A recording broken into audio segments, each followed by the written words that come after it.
अस्सलाम वालेकुम। उम्मीद करता हूँ रब्बे ज़ुल जलाल वल इकराम की ज़ात से कि आप सब बखैर व आफ़ियत होंगे। एक सुबह असलम अपनी दुकान खोलने पहुंचा। उसने सुबह सुबह दुकान खोली तो एक औरत, डेढ़ उम्र एक औरत अंदर आई और उसने कहा कि मैंने आपके 10 रुपए देने हैं। उसने कहा किस चीज़ के 10 रुपए देने हैं? उसने कहा मैंने आपसे कल कुछ सामान लिया था 180 रुपए का, और मैंने आपको 200 रुपए दिए और आपने मुझे 30 रुपए वापस कर दिए। तो कहता है कोई बात नहीं, फिर क्या हो गया? आपने क्यों तकलीफ की? आप क्यों आई हैं?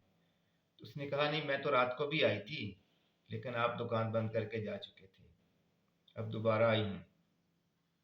तो उसने पूछा कि आप 10 रुपए देने के लिए दो दो बार आई हैं, कहाँ है आपका घर?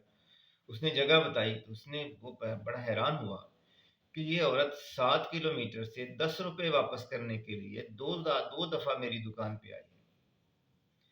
उसने कहा बीबी ऐसी कौन सी मजबूरी बन गई थी? आपने 10 रुपए क्या, मतलब इससे क्या फर्क पड़ जाता? मैंने तो अपने पूरे पैसे ले लिए थे। आप कल तो आप बड़ा भाव ताव कर रही थी, 5-5 रुपए के लिए लड़ाई कर रही थी, और आज आप 10 रुपए वापस करने आ गई हैं। उसने कहा भाव ताव करना मेरा हक था, और जब एक भाव ताव तय हो गया, जब एक रेट तय हो गया, तो फिर उसको अदा करना मेरा फर्ज था। और अगर मैं नहीं देती तो मैं अपने रब को क्या जवाब देती? अगर मैं आपको बगैर पैसे दिए मर जाती तो ये कर्जा मेरा कौन उतारता? किसी को तो पता भी नहीं था। वो बड़ा हैरान हुआ, वो सोच में पड़ गया। उसने 10 रुपए उससे ले लिए, वो चली गई। तो थोड़ी देर बाद उसे ख्याल आया, वो बड़ा परेशान हुआ कि रमज़ान से उसने कुछ सामान लिया था और 300 रुपए उसके देने थे, जो रमज़ान को भी याद नहीं थे।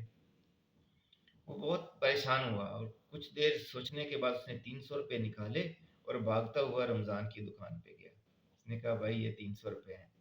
उसने कहा किस चीज़ के 300 रुपये हैं? उसने कहा भाई मैंने फलां वक़्त आपसे कुछ सामान लिया था, ये उसके 300 रुपये हैं, जो कि शायद आप भूल गए थे और मैं भी शायद भूल गया था, तो ये आप रख लो। उसने कहा ये क्या ज़रूरत थी इसकी? कोई बात नहीं। उसने कहा नहीं भाई। फिर वो कहता फिर आ जाते, अभी इतनी सुबह सुबह तुम आ गए हो। उसने कहा नहीं भाई, अगर मैं ये कर्ज लेके मर जाता, जिंदगी का क्या भरोसा? तुम्हें अपने मालिक को क्या मुंह दिखाता? मैं तो बददियांतों में लिखा जाता, मैं तो खयानत करने वालों में लिखा जाता। तो प्लीज आप ये रख लो। वो उसको दे के वापस आ गया। अब रमजान परेशान हो गया।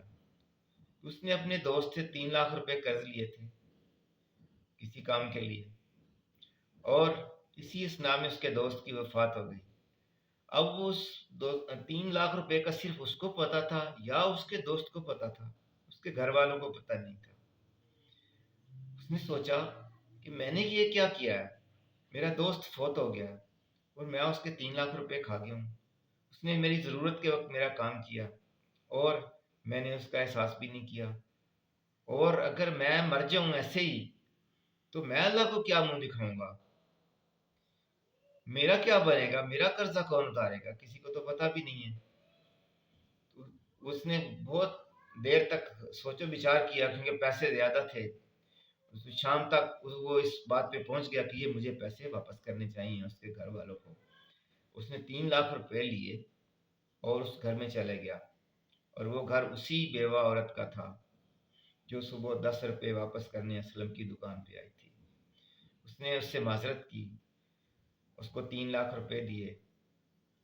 उनके लिए वो 3 लाख रुपए एक बहुत बड़ी नेमत थी, क्योंकि उसका खामद फौत हो गया हुआ था।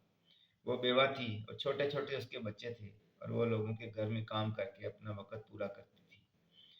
तो उसकी उस ईमानदारी का नतीजा, जो उसने 10 रुपए दुकानदार को वापस किए, उसको 3 लाख रुपए शाम को मिल गए।